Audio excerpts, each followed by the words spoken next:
Saudi আরবে cinema hall open হয়েছে, Saudi আরবে নিয়ম সিটি নির্মাণ করা হচ্ছে, সৌদি আরবে ইদানিং সুন্দরী প্রতিযোগিতায় অংশগ্রহণও করা হচ্ছে। এমন সৌদি আরব যেখানে নবীজি শায়িত আছেন, এমন সৌদি আরবের কথা নবীজি কি বলেছিলেন? আমরা যারা সৌদি আরবকে অনুসরণ করি, ভালোবাসি, এই জিনিসগুলোকে আমরা ভালোবাসতে পারবো? খুব ইম্পর্টেন্ট বিষয়। এবং প্রশ্নটি করেছে আবু হুসাইন, উনি প্রশ্ন করেছেন মতলব থেকে। এই প্রশ্নটি সত্যিকার অর্থে দেখবেন কিছু কিছু মানুষ আমরা যেটা করি, সৌদি আরবে তারাবি পড়তেছে কয় রাকাত, আমরাও এরকম তারাবি পড়ি। মক্কায় কিভাবে নামাজ পড়া হচ্ছে আমরা সেভাবে করি। সৌদি আরবে কিভাবে দাঁড়িয়ে রাখা হচ্ছে আমরা সেভাবে রাখি, তাই না? অনেকে এটা করি। দেখেন, সৌদি আরবে যেমন আবু বকর রাদিয়াল্লাহু তাআলা আনহুর বাড়ি, আবু জেহেলেরও বাড়ি কিন্তু সৌদি আরবে, আবু লাহাবেরও বাড়ি কিন্তু সৌদি আরবে। সৌদিতে জন্ম নিলেই সে যে একেবারে আল্লাহর ওলি হয়ে যাবে, বিষয়টা এরকম না। আপনারা বড় বড় আলখেল্লা দেখেন না, জুব্বা পরা দেখেন না? আলহামদুলিল্লাহ, অসংখ্য মানুষ আছে যারা সত্যিকার অর্থেই সাহাবীদের আখলাক তারা পেয়েছে। মদিনাবাসীর অনেকে আছে। আরেকটা কথা আপনাদেরকে বলি, মদিনার মানুষ, নবীজি যেহেতু ওখানে শায়িত, তো এদের মানসিকতা, যারা সৌদি আরব গিয়েছেন আপনারা জেনে থাকবেন, মদিনার মানুষ একটু ধীর স্থির এবং মানুষগুলো খুব নম্র মেজাজে কথা বলে। চেহারা সুরত, আচার আচরণ, ওই এদের আখলাক দেখলেই সাহাবীদের কথা মনে পড়ে। আর মক্কার মানুষ একটু রূঢ় মেজাজের, অল্পতে রেগে যায় এবং মারমার কাটকাট অবস্থা একটা থাকে। তো সৌদি আরবে যে সমস্ত জিনিসগুলো আছে, আপনাকে দেখতে হবে যে কোরআন হাদিসে কোনটা অনুমোদন করে আর কোনটা অনুমোদন করে না। যদি কোরআন হাদিস অনুমোদন করে সেটা অ্যাকসেপ্ট করবেন, যদি কোরআন হাদিস অনুমোদন না করে অ্যাকসেপ্ট করার কোনো সুযোগ নাই। কেন বলতেছি এই কথাটা? বিশ্ব সুন্দরী প্রতিযোগিতায় সৌদি আরবের কোনো ক্যান্ডিডেট থাকবে, এটা কখনো স্বপ্নেও আমরা কল্পনা করিনি যে এটা কখনো হবে। অথচ এবছর বিশ্ব সুন্দরী প্রতিযোগিতাতেও তারা অংশগ্রহণ করছে। সৌদি আরবের বর্তমান রাষ্ট্রনায়করা তারা চাচ্ছে যে বিশ্বের দরবারে সৌদি আরবকে, এই যে রক্ষণশীল সৌদি আরব, এটাকে উদার মানসিকতার সৌদি আরবে প্রচার করতে যাচ্ছে, প্রকাশ করতে যাচ্ছে। দেখেন, ইসলাম উদারতা দিয়েছে, কিন্তু ইসলামের সীমারেখাও কিন্তু দিয়েছে। বড় বড় সমস্যা হচ্ছে যারা নীতি নির্ধারক আরব বিশ্বের, এদের ছেলে মেয়েরা কিন্তু এই আরব বিশ্বে পড়াশোনা করে না, ম্যাক্সিমাম চলে যায় পশ্চিমা বিশ্বে। আর পশ্চিমা বিশ্বে যখন এই ছেলে মেয়েদেরকে পাঠানো হয়, ইহুদি খ্রিস্টানরা ওই ছোটোবেলাতে এই বাচ্চাগুলোকে টার্গেট নেয় যে এ তো পরবর্তীতে সুলতান হবে, এ তো পরবর্তীতে রাজা হবে, এ তো পরবর্তীতে রাষ্ট্রনায়ক হবে। ছোট্টবেলা থেকে ওদের মস্তিষ্কটাকে কোরআন বেস মস্তিষ্ক তৈরি হতে দেয় না, এদেরকে পশ্চিমা বিশ্বের মস্তিষ্ক যাতে করে তৈরি হয় সেজন্য তারা মেহনত করে ইহুদি খ্রিস্টানরা। কিভাবে?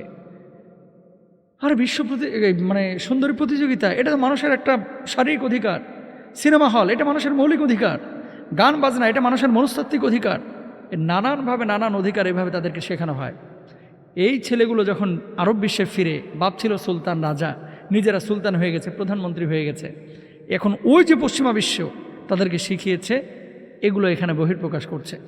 সৌদি আরব আমাদের হৃদয়ের অংশ, মক্কা মদিনা আমাদের কলিজার অংশ, কোনো সন্দেহ নাই, আমাদের হৃৎপিণ্ডের মতো দামি মক্কা মদিনা।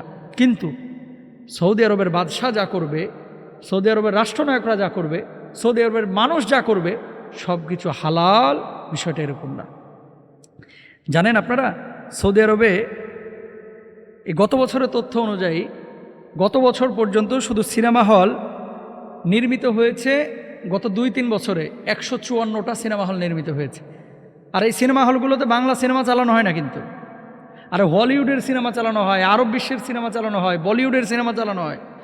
আমি মিশর যখন গেছি, যখন মিশরে ছিলাম, সৌদি আরব, মিশর, জর্ডান, ওমান, এই গলফের যে দেশগুলো, এবং আফ্রিকার, মিশর তো আফ্রিকার সাইডে পড়েছে, গলফের যে দেশগুলা, ওমান বলেন, কাতার বলেন, সৌদি আরব বলেন, তা আমরা যে জুব্বা পরে পাঞ্জাবি পরে হাঁটি, অনেকে তো বাংলাদেশকে চিনে আলহামদুলিল্লাহ, যারা দেশ সম্পর্কে অতটা আইডিয়া নাই, মিনায় না জিজ্ঞেস করে তোমরা কোথা থেকে এসেছো, যদি বলি বাংলাদেশ, বাংলাদেশ কয়েস মাশাল্লাহ, অনেকে বলে বাংলাদেশ, এটা আবার কোথায়?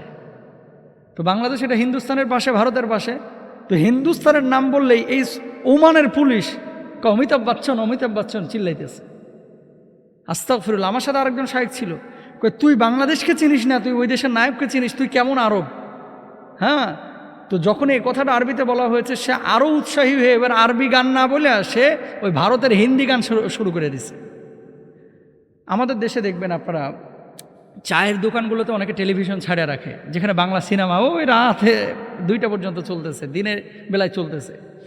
মিশরে আমি দেখেছি এই যে চায়ের দোকানগুলোতে, বিভিন্ন দোকানগুলোতে, অনেক জায়গায় গ্রাম অঞ্চলে এরা হিন্দি সিনেমা চালায় রাখে। তো হিন্দি তো বুঝে না আরবরা, মিশরের মানুষ কি হিন্দি বুঝে নাকি?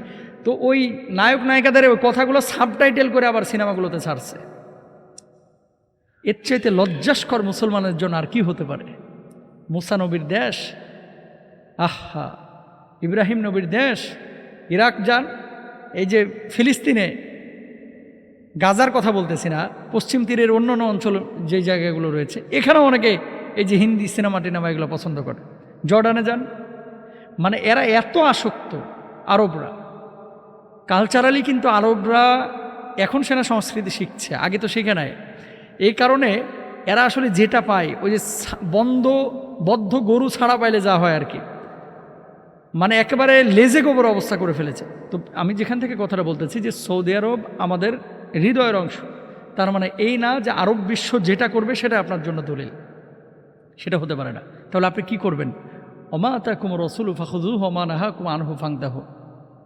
আপনারা তো যারা প্রবাসে থাকেন, আপনারা অনেকে জানেন, অনেক সৌদিয়ান আছে, আহা কি আখলাক তাদের। দোকানের বাকি আছে মনে করেন 20,000 টাকা, জাকাত ওই মানুষের হাতে না দিয়ে দোকানে আসে খোঁজ নেয় যে এরকম কোনো কাস্টমার আছে না যে যার জাকাত মানে যে ঋণ পরিশোধ করতে পারতেছে না। ওই নাম মনে করেন 5 জনের নিয়ে কয় কত করে বাকি, কয় 20,000 করে বাকি। ওই 5 জনের না পুরো 20,000 করে টাকা 1 লাখ দিয়া বলছে যে আমার নাম বলবি না, যে আমি শোধ করে গেছি, কিন্তু ওর কাছে আর টাকা নিবি না। সৌদিয়ান মানুষের এরকম আখলাক। আবার আবু জাহেলের দোসর দ্বারা যারা গোষ্ঠীর যারা, এগুলোর আচরণ আল্লাহু আকবার। আকামার টাকা দেয়, টাকা খায় ফেলায়, হক মারে দেয়, বাঙালি ধরে মারে, পাকিস্তানি ধরে মারে, এরকমও আছে। সুতরাং সৌদি আরব আমাদের দলিল না, মক্কা মদিনা আমাদের কলিজার অংশ, হৃদয়ের অংশ। আমাদের দলিল হচ্ছে কোরআন এবং সুন্নাহ। যা কোরআনে আছে, যা সুন্নাহের মধ্যে আছে। সৌদি আরবের সব মানুষ কিন্তু কোরআন হাদিস বুঝে, এটাও কিন্তু না ভাই। ওই যে জুব্বা পড়লে অনেকে বাঙালিরা মনে করে যে মনে বিশাল আলেম। এমনও আছে জুব্বা পরে আবু বকর ওমর রাদিয়াল্লাহু তাআলা হুমকে গাল মন্দ করতেছে আমার সামনে, গারে হেরার এখানে শিয়া আর কি।